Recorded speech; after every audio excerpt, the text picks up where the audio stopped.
Graphics can get quite large, and so there's a need to compress graphics. So in this lesson, let's take a look at what compression might look like. In our Mario example, we have 12 pixels across the top, 16 across the side, and 12 times 16 is 192. Each one's represented by 3 bytes. So if we times this by 3 bytes, we now get 576. Now that's not a ton of space here. 576 bytes is not concerning. But imagine now if we have a much bigger picture. So let's use this example of this picture of wafers. This picture is 8,809 pixels wide and 6,053 pixels high. So total we have 53 million pixels here. Now times that by 3 bytes, we have 159 million bytes. So that's 159 megabytes for this one picture. And this isn't even like, there are cameras that go even beyond this.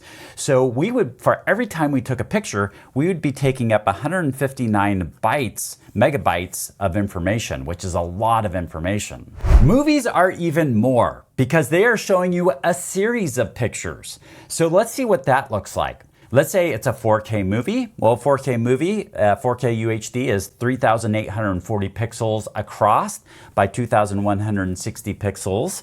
So we got about 8 million pixels that we're working with, times 3 bytes per pixel to store that color.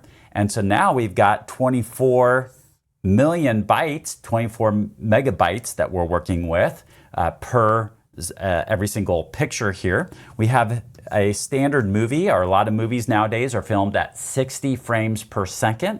So 60 frames per second will take how many a single frame is times 60. So now we've got every second we are having 1.4 billion bytes, so 1.4 gigabytes of information. We do that times 60 seconds in a minute, so we times it by 60. Now for every minute, we're storing 89 billion bytes there, so 89 gigabytes of information.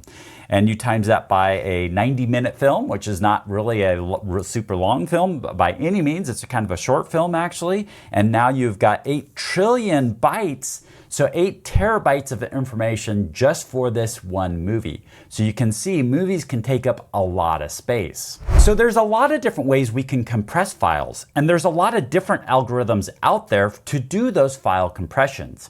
I'm going to show you one example here. So let's say right here we've got 4 colors that we need to represent.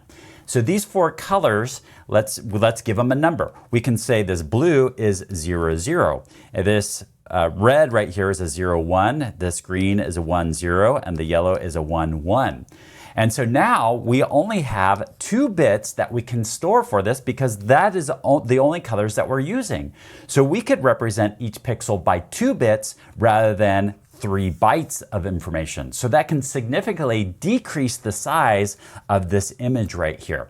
So that's just one way to compress. That's not the standard way that we compress graphics, but it is some way that we do compression on other data. What I'm going to do is I'm going to create a new picture here. So I'm going to create this. I'm just going to save it, and I'm going to save it as a bitmap. The bitmap, the reason why I'm saving it as a bitmap is because that is storing those 3 bytes per pixel.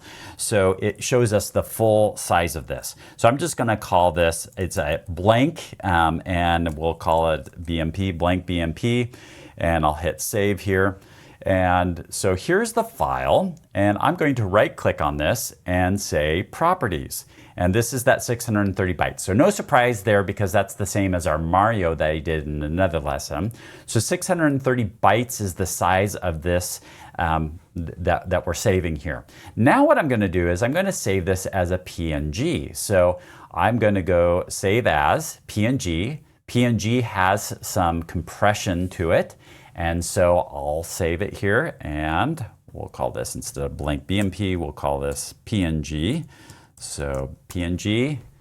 And now let's take a look at the size of this. So I'm going to right click on this, properties, and we see it's now 132 bytes. So significantly less for this picture right here than our original.